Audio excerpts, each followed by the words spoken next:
अस्सलाम वालेकुम। उर्दू चलतरंग पर खुश आमदीद। चैनल को सब्सक्राइब करना बिल्कुल नहीं भूलना। लाइक के बटन को भी प्रेस कर दिया करें और दूसरों के साथ मेरी वीडियोस को शेयर भी करें ताकि मेरी हौसला अफजाई हो।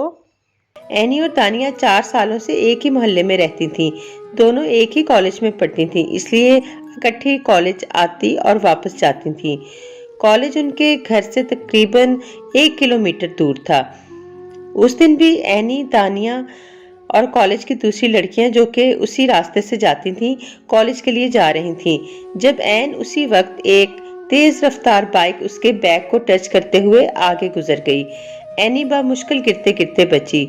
तुम ठीक हो एनी? दानिया ने उसे संभालते हुए पूछा।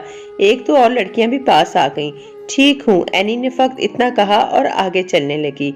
बाइक सवार ने कुछ दूर जाकर बाइक को रोका और मुस्कुराती नजरों से पीछे मुड़कर देखा। बदतमीज गधा, एनी ने ज़ेरे लब बुड़बुड़ाया और नजरें झुकाकर चलने लगी। दिल में यही खौफ था कि अगर किसी ने ये सीन देख लिया तो मेरा कॉलेज हमेशा के लिए बंद हो जाएगा। उसे लगा ये बात यही खत्म हो जाएगी, लेकिन कहाँ ऐसा होने वाला था। भला किसी के चाहने या समझने से भी कुछ होता है क्या? अब उसकी जिंदगी अजीब पलटा खाने वाली थी, जिससे एनी बिल्कुल बेखबर और अनजान थी। सारा दिन लेक्चर्स की मसरूफियात में गुजर गया। सुबह होने वाला वाकया वो बिल्कुल भूल चुकी थी। 1 बजे कॉलेज से छुट्टी हुई तो रोज की तरह आज भी दानिया के साथ घर के लिए निकल गई। उसकी आदत थी कि छुट्टी के वक्त सबसे पहले कॉलेज से निकलने वाली वो ही होती थी। धूप कितनी अच्छी लग रही है ना, दिल करता है यहीं बैठ जाएं। एनी ने आहिस्ता से सरगोशी की। आ जाओ फिर बैठ जाते हैं। दानिया ने उसका हाथ पकड़ा। छोड़ पागल लड़की, कभी सीरियस भी हो जाया करो। दानिया की शरारत से हल्की सी मुस्कुराहट उसके चेहरे पर आई, जो कि नकाब में ही कहीं खो गई। अजीब लड़की हो, खुद ही कहती हो धूप में बैठना है, जब बैठने का कहो तो नाराज होती हो। दानिया ने मुंह फुलाकर कहा। वो दोनों इन्हीं बातों में मसरूफ छोटी गली में आ गईं, जिसको क्रॉस करके उनका घर आना था। गली में इस वक्त कोई भी ना था। अचानक उन्हें सामने गली में वही सुबह वाला लड़का बाइक पर बैठा हुआ नजर आया। चलो दानिया, दूसरी गली से चलते हैं। एनी उसे सामने देखकर डर गई, इसलिए उन्होंने अपना रास्ता बदल लिया।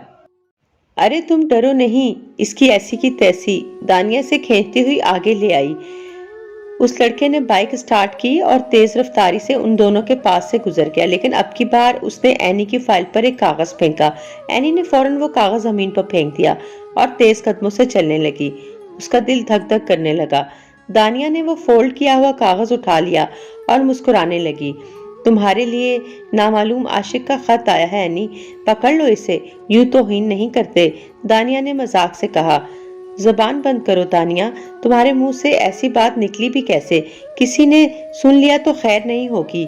एनी गुस्से में आ गई। उसका दिल किसी तौर थमने का नाम ही नहीं ले रहा था। वो तकरीबन दौड़ती हुई घर दाखिल हुई। उसने ये भी न देखा कि दानिया पीछे आ रही है या नहीं। अस्सलामु अलैकुम अम्मी जी, एनी ने उसी घबराहट में सलाम किया। वालेकुम अस्सलाम, खैर तो है? इतनी घबराई हुई क्यों हो? माँ थी ना? वो फौरन अपनी बेटी का लहजा पहचान गई। कुछ नहीं अम्मी, बस थक गई हूँ। एनी ने बात को टालना चाहा।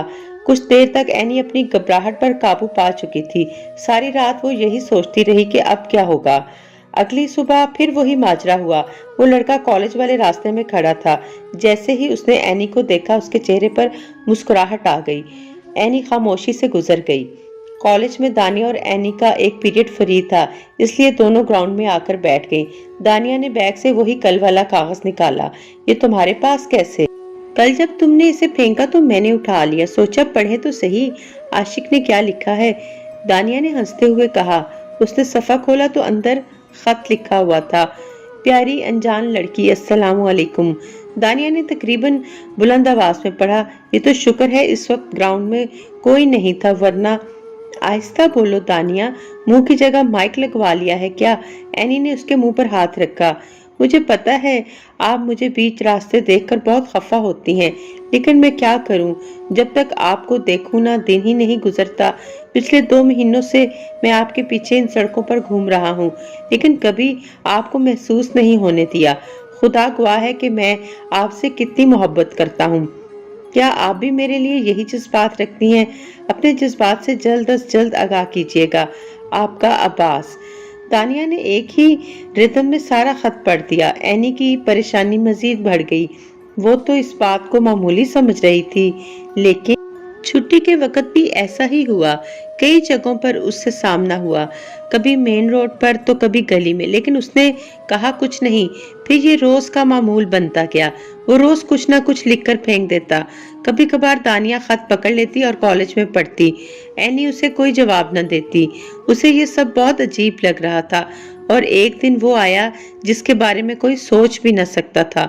جمعہ کا دن تھا۔ اس دن دانیہ کے گھر مہمان آئے ہوئے تھے، اس لیے اینی کو اکیلے ہی کالج جانا پڑا۔ حسب معمول آج بھی عباس راستے میں کھڑا تھا۔ آج وہ اینی کو پہلے کی نسبت کافی غصے میں دکھائی دیا، لیکن اس نے نظر انداز کیا۔ چھٹی کے وقت سارے راستے اس نے عباس کو نہ دیکھا۔ اسے حیرت ہوئی، کیونکہ پچھلے 18 دنوں سے وہ کسی بھی دن اس کے سامنے نہ آیا ہو، ایسا ناممکن تھا۔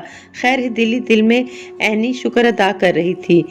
جیسے ہی وہ گلی میں آئی، سامنے عباس پرانے انداز میں کھڑا تھا۔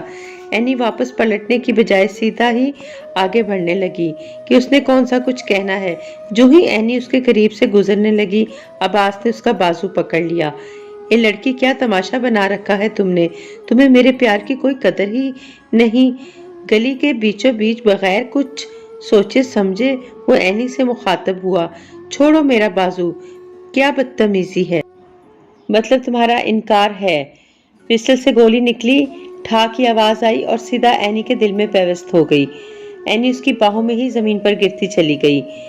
ایک اور گولی چلی، لیکن اب کی بار گولی اینی کو نہیں بلکہ عباس کے دماغ میں لگی، اور وہ بھی اس کے ساتھ ہی زمین پر گر گیا۔